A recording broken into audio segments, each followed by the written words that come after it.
बिस्मिल्लाहिर्रहमानिर्रहीम।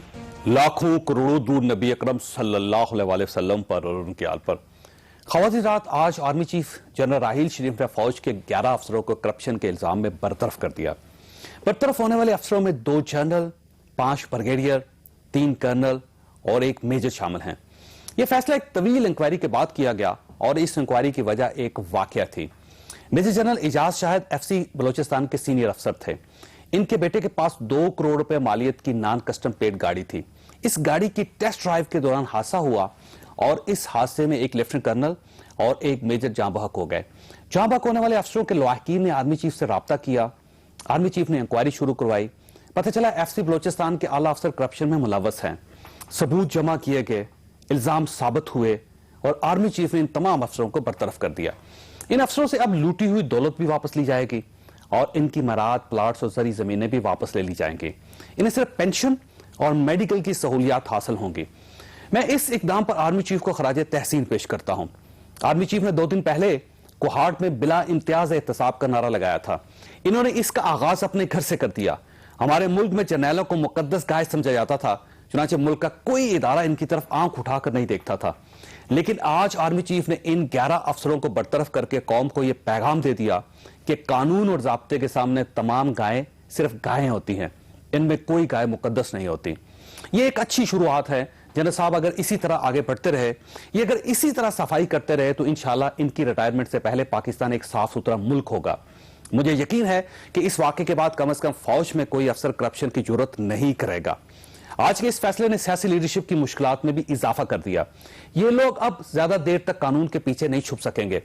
मुल्क में एक हाई मॉरल ग्राउंड तैयार हो चुका है। इस ग्राउंड में अब अगर मियां नवाज शरीफ, आसिफ अली जरदारी, मौलाना फजलुर रहमान, इल्ताफ हुसैन और असफंद यार वली ने सर्वाइव करना है तो इन्हें भी अपनी अपनी कश्ती से करप्ट लोगों को उतारना होगा। यह नहीं हो सकता कि फौज अपने 11 अफसरों को फारिग करती रहे और आप पनामा लीक्स पर कमीशन तक न बनाए। यह अब मुमकिन नहीं होगा। मैं खुर्शीद साहब की इस बात से इत्तफाक करता हूं। आर्मी चीफ ने यह नहीं कहा कि हम एहतसाब करेंगे। आर्मी चीफ ने कहा है कि ये सबका एहतसाब होना चाहिए।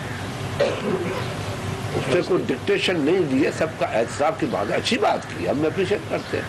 वो फौज का भी होना चाहिए, अदलिया का भी होना चाहिए, सियासतदानों का भी होना चाहिए, ब्यूरोक्रेट्स का भी होना चाहिए, टैक्स चोरों का भी होना चाहिए, सबका होना चाहिए।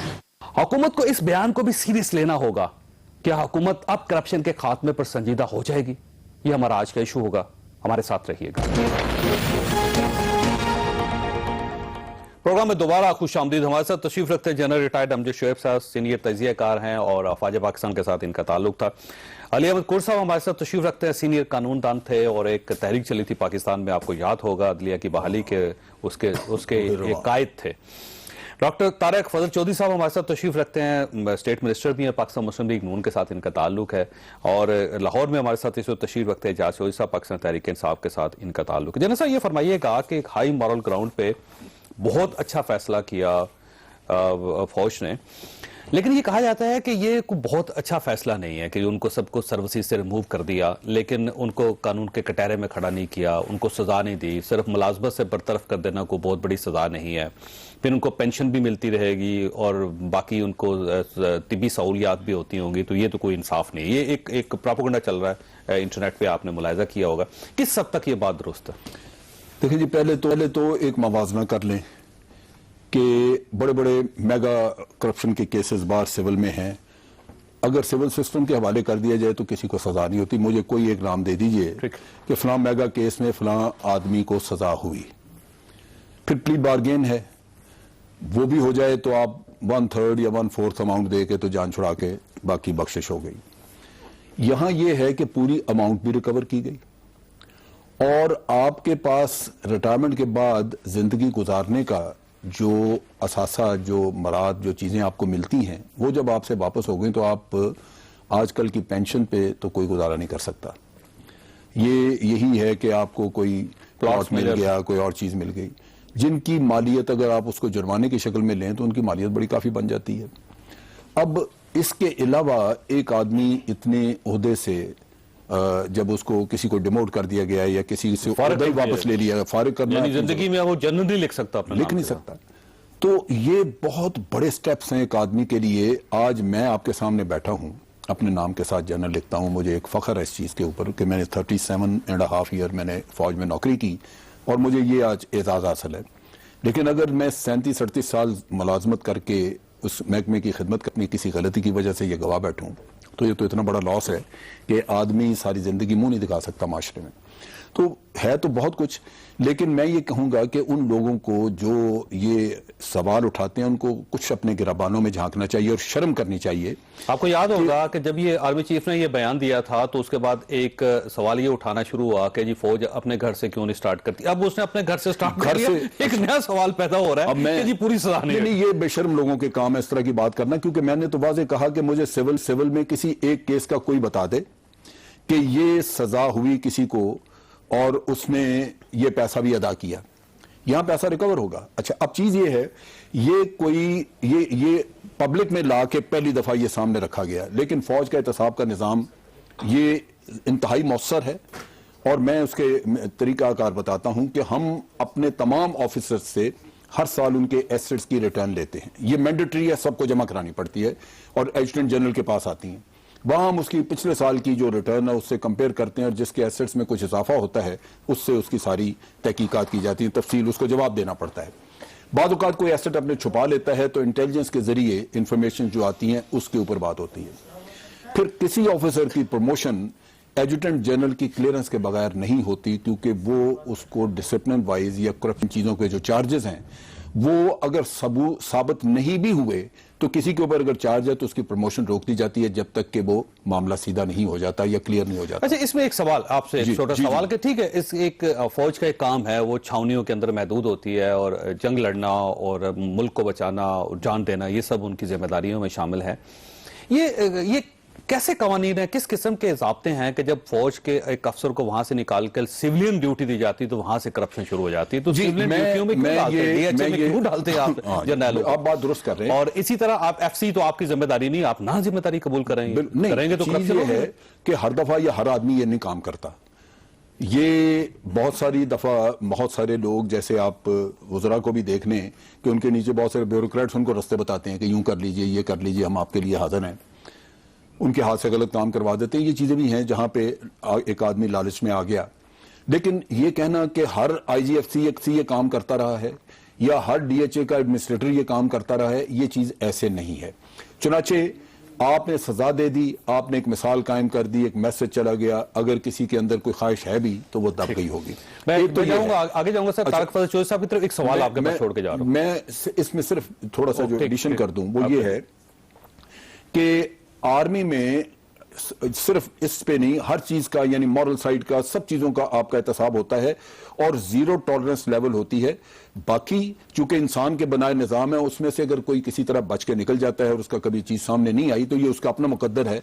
आर्मी किसी को नहीं छोड़ती और ये एक अपना सही इसमें कोई शक नहीं। क्यों? और इसका जो इतराज आपने मुझे बताया, अगर ये सारे इतराजात आप समझते हैं कि दुरुस्त हैं तो जो फौज का कानून है वो सिविल में लागू कर दें। क्यों दुनिया रो रही थी जब 21वीं अमेंडमेंट आई? क्यों बिल बुला रहे थे सारे?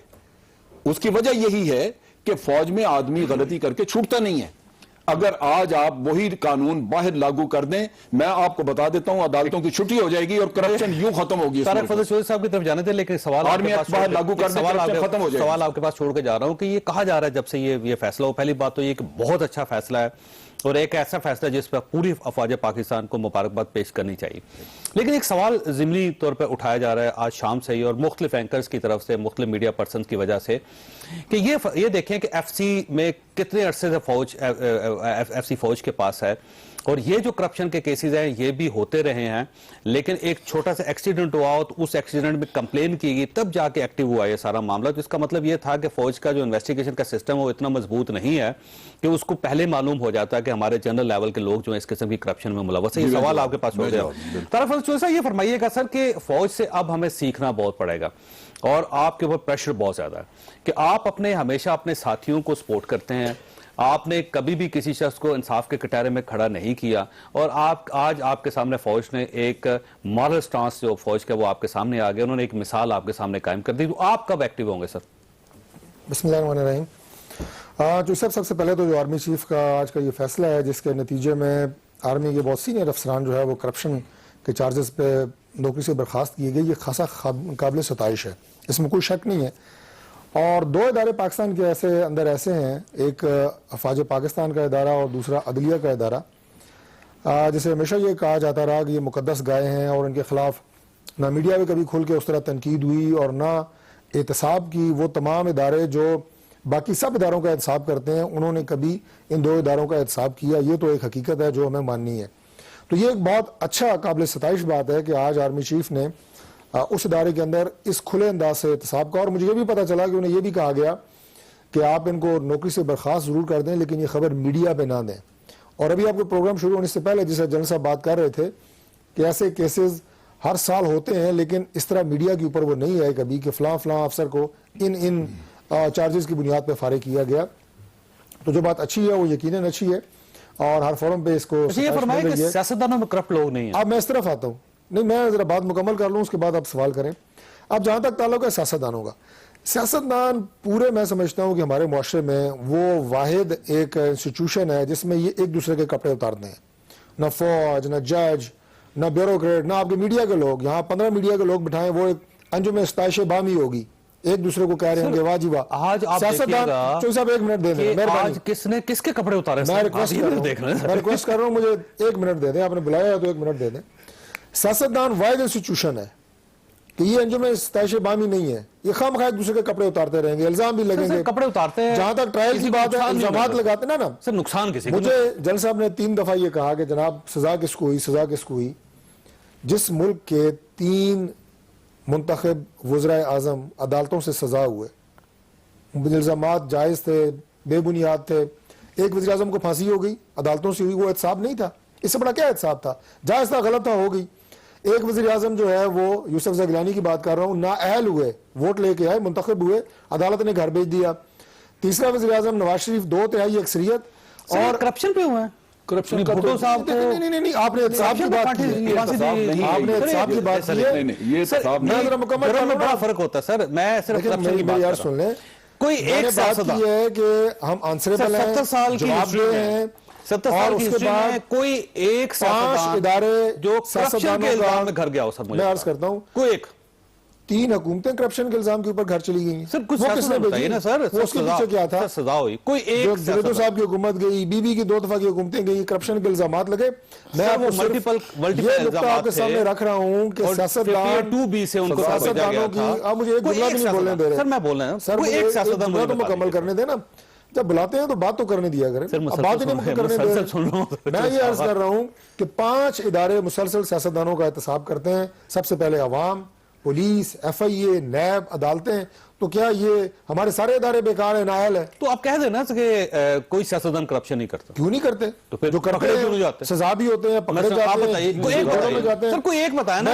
मैं आपको अपनी पार्टी की मिसाल देता हूँ। एक बता आपको वो मंजर याद है कि जब पंजाब करप्शन में, मैं अर्ज करता हूँ, आपको वो मंजर याद है जब वज़ीर आला पंजाब के दामाद को हथकड़ी लगा के पुलिस में बिठा रही थी जीप में? ये एहतसाब है ना। शुमाइला राना हमारी MP थी, करप्शन का इल्जाम लगा, वो एक क्रेडिट कार्ड का, उसी वक्त उनसे इस्तीफा ले लिया गया।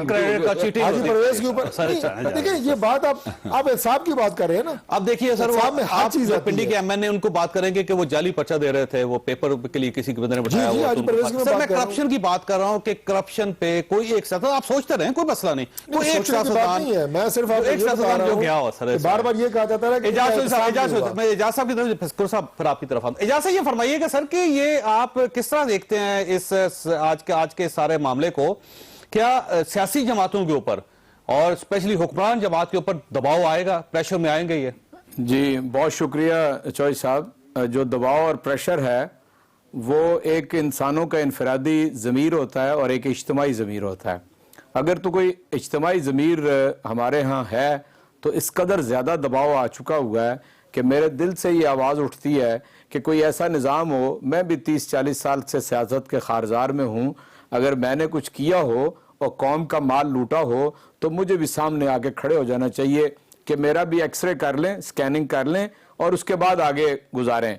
और जो हमें मिल जाए, अगर फ़र्ज़ करें ये जो जर्नैल और ये अफसरों का एहतसाब हुआ है, इसके नतीजे में कौम का लूटा हुआ 10 करोड़ रुपया भी वापस आ जाए तो मैं समझता हूं ये बहुत अच्छा आगाज है। बाकी सजाएं आप बाद में छोड़ दें। हालांकि मैं तो 1 साल पहले आपके प्रोग्राम में कह चुका हूं कि चीन के अंदर करप्शन करने वाले जो सीनियर आदमी होगा उसको सजाए मौत दी जाती है, इसलिए सजाएं कम नहीं है। पाकिस्तान के अंदर हुआ क्या है, वहां पे तो चोरी की सजा भी सजाए मौत है, और जो चोर होता है उसके सर में गोली मारी जाती है और उस गोली की कीमत भी लायकीन अदा करते हैं। चलिए मैं तो आपको मैं तो इसलिए कह रहा हूं, मैं इसलिए कह रहा हूं कि हम चीन से बहुत कुछ सीखते हैं। हमारे हुक्मरान भाग भाग के वहां पे जाते हैं और वहां से हमें बताते हैं कि बहुत शानदार तरक्की है। बाकी चीजें जो हम वहां से लेते हैं तो ये सबक भी वहां से हम सीख सकते हैं। मैं नहीं समझता कि ये जो साथी राहदारी के साथ साथ इखलाकी राहदारी भी बनानी चाहिए। मेरा ख्याल है देखे ना, जब आप लर्न कर साथ ही के जैसा मैं खुद साहब को शामिल कोई बात असल में पूरी नहीं हो सकी साहब। सर मैं वापस आता हूँ, आपकी तरफ आऊंगा, आपकी तरफ। कुर्सा ये फरमाइएगा सर कि एक तो मुकद्दस गाय फौज को कहा जाता था, आज वो तो खुद ही फैसला कर लिया फौज ने और पूरी कौम जरा वाह कर रही है। दूसरी मुकद्दस गाय अदलिया, जिसके बारे में आप ये कहते हैं कि अदलिया में कोई करप्ट शख्स नहीं है। चौधरी साहब देखें, आपने कहा कि अभी आर्मी जो मुकद्दस गाय थी उसने खुद इतना बड़ा एक्शन लिया। अभी जनरल साहब बैठे हैं, पहली दफ़ा ज़िंदगी में जनरल साहब के साथ मैं बैठा हूँ, मिलते तो रहे। अब इन्होंने कहा कि जो सवाल करते हैं उनके बारे में जनरल साहब ने सख्त अल्फाज इस्तेमाल किए। यही सवालात हैं कि जनरल राहील ने आज ये एक्शन लिया है। 2 दिन पहले जो स्टेटमेंट जनरल साहब का आया उस पर ठीक है, लोग यहाँ के तारीफ करते रहे चैनल्स पे सब पे, मगर जब लोग घरों में बैठते थे, दोस्तों में बैठते थे, होटलों में जब गपशप होती थी, उस पर वो सवालात उठते थे कि क्यों जनरल साहब ने ये बात की, इसके ये भी पहलू निकल सकता है, ये भी निकल सकता है, ये भी निकल। अब वो ज़माना गया कि जब मुकद्दस गायें थीं, अब कोई मुकद्दस गाय नहीं है। आता हूँ मैं अदलिया पे भी। जनरल साहब सर इफ्तिखार मोहम्मद चौधरी साहब सर आपके लीडर थे, आपने उनके लिए बड़ी कोशिश की। हमारे लीडर नहीं थे, उनके पास बुलेट प्रूफ गाड़ी है सरकारी, वो आज तक वापस नहीं हुई सर। तो मैं कहता हूं, तारीख का मैं तो कभी भी, जब मैं प्रेसिडेंट सुप्रीम कोर्ट था, vice chairman Pakistan bar council था, और आज भी सारी जिंदगी आप देख ले, मैंने कभी अदलिया की तारीफ नहीं की। और मेरा ये सोच है कि जितनी आप उस पर तनकीद करेंगे फिर वो सही रास्ते पे जाएगा। तो इस लिहाज से मैं ये समझता हूँ अदलिया मुकद्दस गाय नहीं है, अदलिया मुकद्दस गाय नहीं है, ये भी हमने तोड़ा, हमने नहीं था। मैं उस वक्त बलूचिस्तान LFO की तहरीक थी, उस समय बलूचिस्तान बार काउंसिल का वाइस चेयरमैन था और प्रेसिडेंट था। सुप्रीम कोर्ट के वो सारे जजमेंट्स जो डिस्प्यूटेड है उन सबको मैंने ऐसे चलाया और उसकी राख जो उसको फेंकी, तो वो मुकद्दस गाय नहीं है। तो इस लिहाज से हम कहते हैं फौज के आज के इकदाम को आप समझते हैं कि अच्छी शुरुआत है? नहीं, देखिए मैं एक सियासी वर्कर हूँ, मेरी तरबियत ऐसी हुई है कि जब हुक्मरान के लिए आप तारीफ करेंगे या ताकतवर आदमी के लिए तो सोच समझ के करें। फैसला अच्छा है, मगर मैं ये कहता हूं कि आज इसकी टाइमिंग आप देखें। जनरल साहब ने 2 दिन पहले जो स्टेटमेंट दिया उस पे लोगों ने जब बातें करनी शुरू की तो उस स्टेटमेंट के रद्द अमल को आज ये जजमेंट से जो है उसको कवर अच्छी बात नहीं है, उन्होंने अच्छी बात किया ना सर। अच्छे एक जनरल साहब अच्छी बात है, मगर मैं ये कहता हूं कि नहीं, सिर्फ इससे काम नहीं चलेगा। जब लोग सवाल करना शुरू हो गए हैं, जब सवालात उठ रहे हैं और आर्मी पे भी उठ रही है, मुकद्दस गाय नहीं है, तो आर्मी को सिर्फ आर्मी रहना चाहिए। ये जो कमर्शियल उसमें इन्वॉल्व हो रही है, मुझे अफसोस होता है, मैं भी इस मुल्क का शहरी हूँ। मैं भी जब प्लाटिंग है, लाहौर डिफेंस आप देखें, कराची डिफेंस आप देखें, इतना कराची इतना नहीं है जितना उसके मुकाबले में डिफेंस बन गया। तो इस पे भी जनरल साहब, मैं उसकी इज्जत करता हूँ, उस जनरल साहब को उस पे भी देखना चाहिए। आर्मी को सिर्फ आर्मी रहना चाहिए। इस लिहाज से फिर लोग उसको जो है हकीकत उसको मैं ब्रेक लेने सर, ब्रेक के बाद छोटे ब्रेक के बाद वापस आते हैं। प्रोग्राम में दोबारा खुश आमदीद। कुल साहब आप कुछ फरमा रहे थे, आपकी बात अधूरी रह गई। देखिए आपने बात की जुडिशरी की, मैं ये समझता हूँ जुडिशरी को बहुत से सवाल, जैसे अब तो लोग सवाल पूछते हैं, बात करते हैं, और बबांगे दोहल वकला तहरीक ने अगर लोगों को कुछ दिया या नहीं दिया, ये एक बात ज़रूर दी कि हमने लोगों को कहा कि आप ख्वाब देखें, आप सोच करें, और जो सोचते हैं, जो आप ख्वाब देखते हैं, उसका बाहर निकल के आप इजहार करें। एक सर तब्दीली आप नहीं सर, एक मैं इजहार करें कि फौज ने अपने एहतसाब शुरू कर दिया। इफ्तिखार मोहम्मद चौधरी साहब बहुत कामयाब और तगड़े चीफ जस्टिस थे, वो जुडिशरी का साहब नहीं कर सके, उनका एहतसाब नहीं कर सके। तो मैंने कहा मैं इसी किस्म की रवायत उनको भी कायम करनी चाहिए थी, जो जनरल राहील शरीफ ने की। मैं उस वक्त भी सुप्रीम कोर्ट बार का सदर था, जब 6 महीने बाद भी मैंने उस वक्त भी मैंने कहा कि नहीं है कुछ, मैं तो वही, बल्कि बड़ा मशहूर फिक्र है, लोग अगर याद कर, मैंने कहा कुछ चेंज नहीं है, कोई तब्दीली नहीं है, सारे फिरौन बैठे हैं। और मैं गलत नहीं कह, मैं आज भी कहता हूँ फिरौन बैठे। ये जो हमारी जुडिशरी है, इसके ऊपर सबसे बड़ा, अभी मैं क्या लफ्ज इस्तेमाल करूं, एक दबा है। जब तक भुट्टो साहब का जुडिशियल मर्डर का उसका जवाब नहीं देगी ये सुप्रीम कोर्ट, ये लाहौर हाई कोर्ट, उस वक्त तक ये जितने फैसले कर रही है, इसके कोई इखलाकी जवाज नहीं है। वो जुडिशियल मर्डर है। उसमें जब चौधरी साहब ने, जब जरदारी साहब ने रेफरेंस भिजवाया, और वो जब हुआ तो मैं उसमें एमएकस क्यूराई एज ए बैठा हुआ था नंबर 1 पे। उस तक वो जितनी भी मुझे वॉल्यूम्स मिली हैं, 13 वॉल्यूम्स हैं, उसमें ऐसी चीजें अदालतों के हवाले से हैं, अगर मैं उसको मीडिया पे ले आऊं, अगर मैं उसको अखबारात में ले आऊं, तो सब मीडिया जो ये जो सुप्रीम कोर्ट है, ये हाई कोर्ट है, जवाब देने से जो है इनके पास बिल्कुल। इजाज़त ये फरमाइएगा सर कि गवर्नमेंट को क्या करना चाहिए? अब एक मिसाल कायम हो चुकी है, तो आप क्या समझते हैं कि गवर्नमेंट को फौरी तौर पे क्या क्या कदम उठाने चाहिए कि इसी किस्म की एक मिसाल गवर्नमेंट भी पेश करे जिस किस्म की फौज ने पेश किया? जी चौधरी साहब, मैं असल में यही अर्ज करने लगा था कि टाइमिंग के एतबार से तमाम अदारों के लिए और तमाम बड़े लोगों के लिए इसके अंदर सबक मौजूद है। टाइमिंग को अगर आप देखें तो 3 हफ्ते हो गए हैं, एक पूरी दुनिया के अंदर तूफान मचा है और पाकिस्तान के मुंह के ऊपर कालक मल दी गई है, लेकिन जमीन जुम्बद गुल मोहम्मद वाली बात है, हमारी हुकूमत के ऊपर उनके कानों पर जूं नहीं रेंगी। आज काबीना का इजलास हुआ है, ना अंदर की खबर देने वाले और ना बाहर आगे ब्रीफ देने वाले, उन्होंने उसके ऊपर कोई बात नहीं की है। इसलिए मैं समझता हूं कि कोई होश के नाखुन लें, और बिलाशुबा मैं इसका कायल हूं कि मुमकिन है सियासतदान 2% हो, 10% हो, बाकी चोर और डाकू लुटेरे दूसरे हों, लेकिन चूंकि सियासतदान का यह क्लेम होता है कि वो पाकिस्तान में सियासत इसलिए कर रहा है कि वो रिफॉर्म्स करेगा, वो निजाम ठीक करेगा, वो चलते हुए निजाम के अंदर जो खराबी है उसको दूर करेगा, उसका क्लेम होता है। इसलिए यहां नमूना बनना है पाकिस्तान के वजीर आजम को, नमूना बनना है जो उनके ऊपर और उनके फैमिली के ऊपर एतराज लगाया गया है। लेकिन मैं पूरी नून लीग से माजरत से यह अर्ज करता हूं, यहां पर वज़रा आके टैक्स पेयर के पैसे के ऊपर वजारतें एंजॉय करते हैं, लेकिन आके शरीफ फैमिली का दिफा कर रहे हैं पिछले 3 हफ्ते से। और वो जो जिम्मेदारी है कि वो कोई ऐसा अदारा बना के उसकी तरफ केस रेफर कर देते। आज 21 तारीख है, भारत के अंदर 25 को वजीर आजम को रिपोर्ट पेश कर दी जाएगी जो कुछ होगा, और यहां पर हमारे यहां कोई यानी इसकी तरफ सोचने के लिए तैयार नहीं है। हुकूमत बुला के कोई फैसला करती, बल्कि वो उसने सियासतदानों के पास जाना शुरू हो गया। मैंने सबका जवाब उन्होंने फरमाया था कि सर वो कहते हैं कि डीएचए फौज का काम नहीं है कि वो हाउसिंग सोसाइटीज चलाए, इसके अलावा और बहुत सारे जो इदारे हैं। तो जब आप इस किस्म के कामों में आएंगे तो ज़ाहिर करप्शन के फिर चांसेस भी बढ़ जाएंगे और इल्जामात भी लगेंगे। जी बिल्कुल। अच्छा, पहली बात ये कुर साहब ने टाइमिंग्स की बात की, जिससे यूं लगता है कि ये एक साजिश है कि इस वक्त ये चीज बताई गई। बात यह है कि ये तो अमल, मैंने जैसे पहले कहा, ये लगातार चल रहा होता है, और ये केसेस आज फाइनलाइज नहीं हुए। इनमें से बाज केसेस जो हैं वो जनरल कियानी के वक्त पे इनिशिएट हुए थे, बाज केसेस जो हैं वो इनके दौर में अभी इनिशिएट हुए, और सिर्फ जनरल राहील ने उनको पुश करके फैसला जल्दी करवाया कि जी उनके सामने ये सारे केसेस जो हल हो जाएं। अब इसका फैसला यहां पे इस वक्त डिक्लेयर करने का इसलिए किया गया कि मीडिया में पिछले 2-3 दिन से होली काउ और सेक्रेट काउ का लफ्ज इस तरह इस्तेमाल हुआ कि मुझे बैठे शर्म आती थी कि यार इनको क्या जवाब दिया जाए।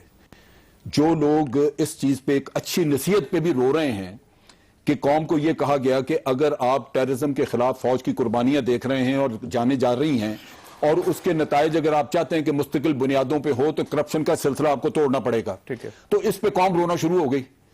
खासतौर पे जो बहुत सारे लोग जो मीडिया पे आके ये बात करते थे कि ये बयान नहीं देना चाहिए। भाई आपको अगर अच्छी बात किसी ने बताई है तो दुश्मन भी बताया तो आपको शुक्र अल्लाह का अदा करना चाहिए।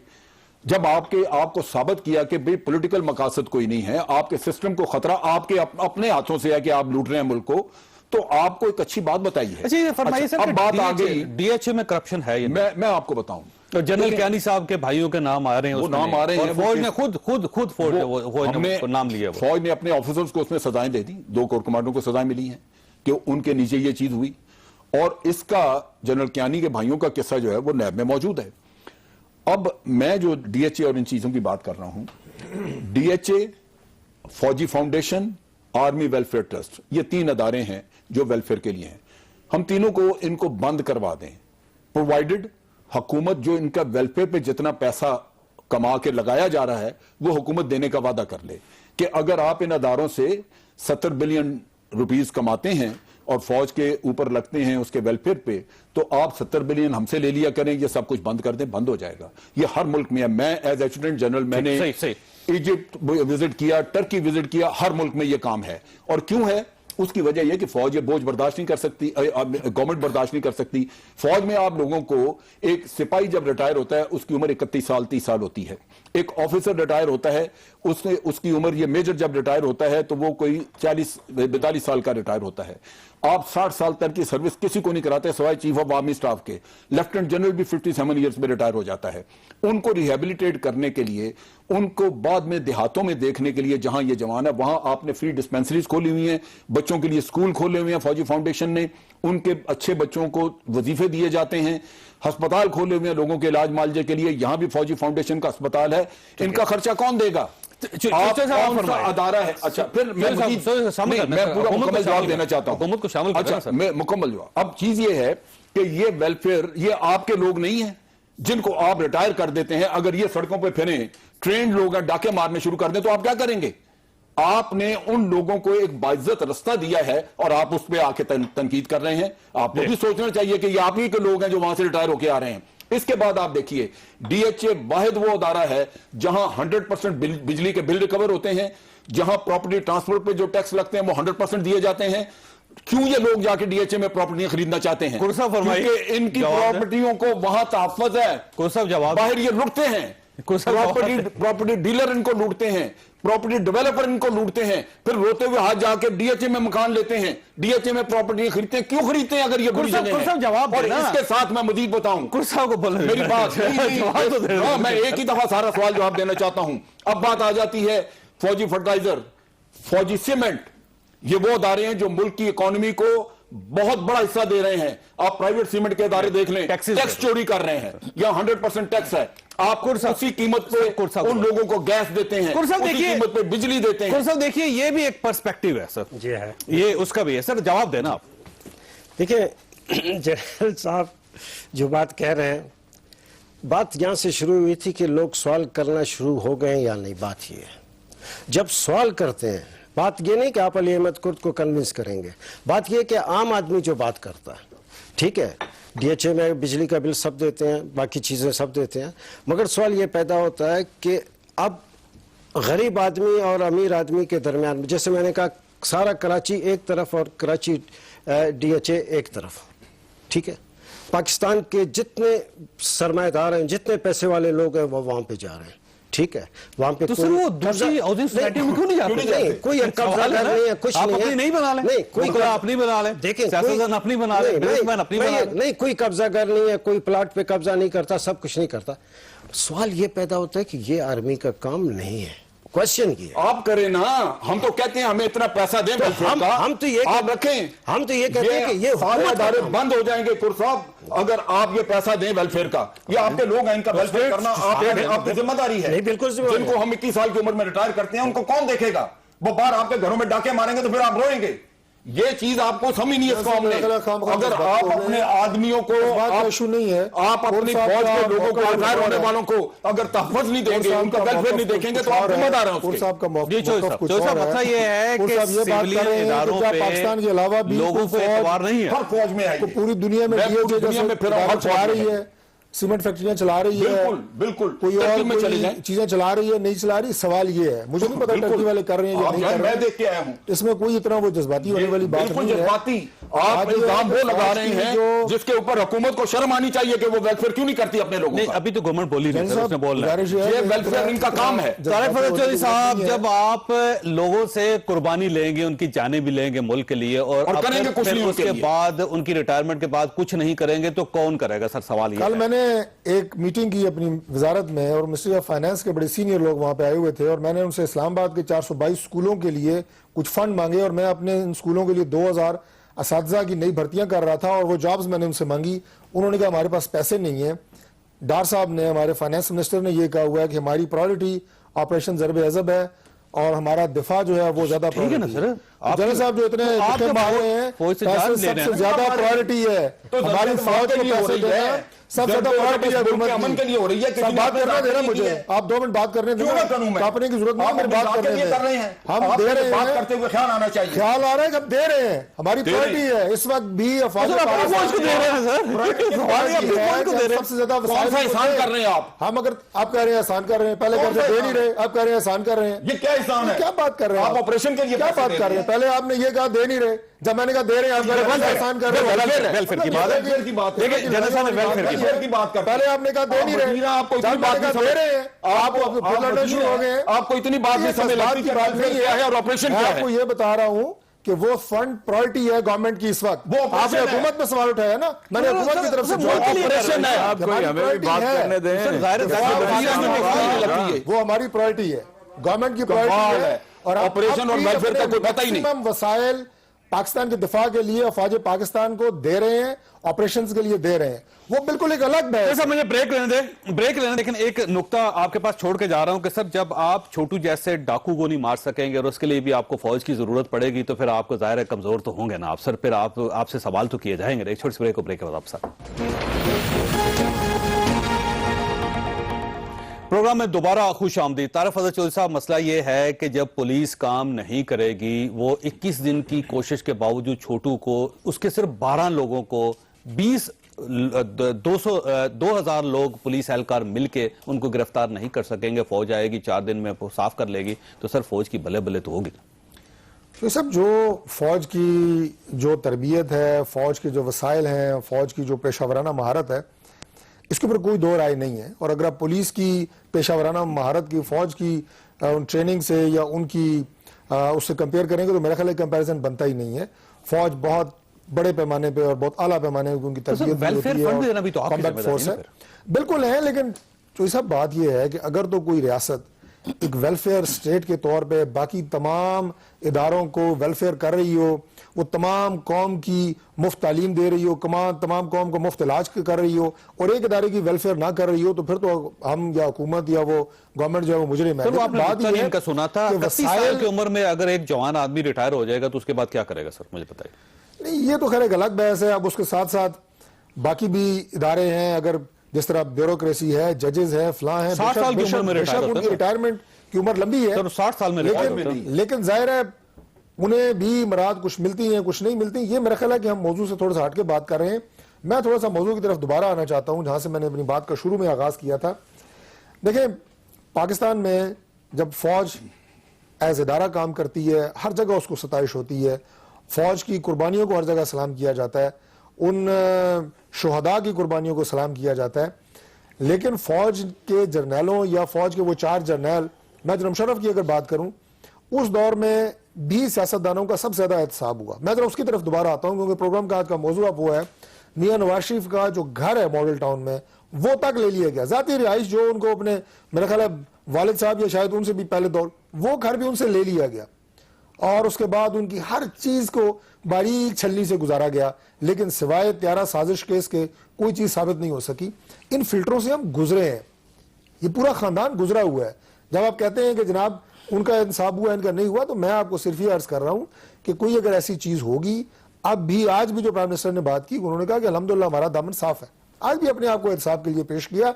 सियासतदान हो, ब्यूरोक्रेट हो, जजेस की मेरे ख्याल खुद साहब ने जितनी अच्छी और जितनी खुल के बात की है, कोई भी मुकद्दस गाय नहीं है। और खासतौर पर माशाल्लाह आप जैसे मीडिया होते हुए जितना वाइब्रेंट मीडिया आज है पाकिस्तान में, मुकद्दस गाय कोई हो नहीं सकता। एजाज साहब की तरफ जाना। एजाज साहब, ये हुकूमत सीखेगी आज के ऐलान से, फैसले से, कि नहीं सीखेगी सर? ये हुकूमत तो सीखती हुई नजर नहीं आ रही, लेकिन चौधरी साहब जरा आपका प्रोग्राम का तवाज़न नहीं रहा है।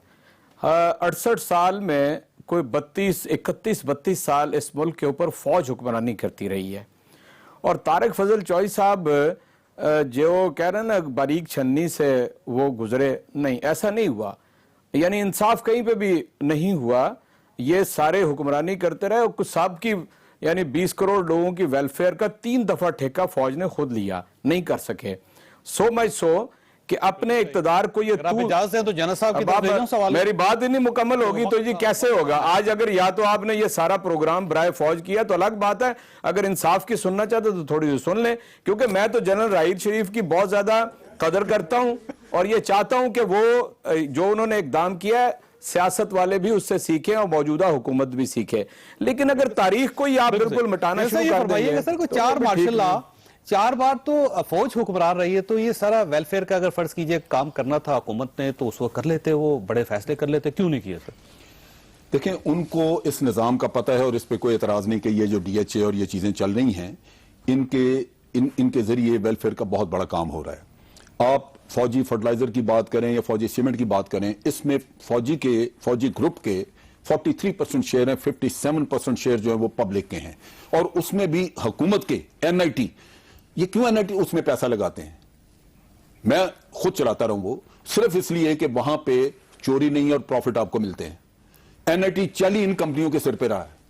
ये जो हमारा नेशनल सेविंग है, इसमें बहुत सारा, तो सर इसमें इनका कसूर है ना जनरल साहब? तो ये अगर अल्लाह जनरलों को भी इनको होश आए और ये जो अदारे जो प्राइवेटाइजेशन वाले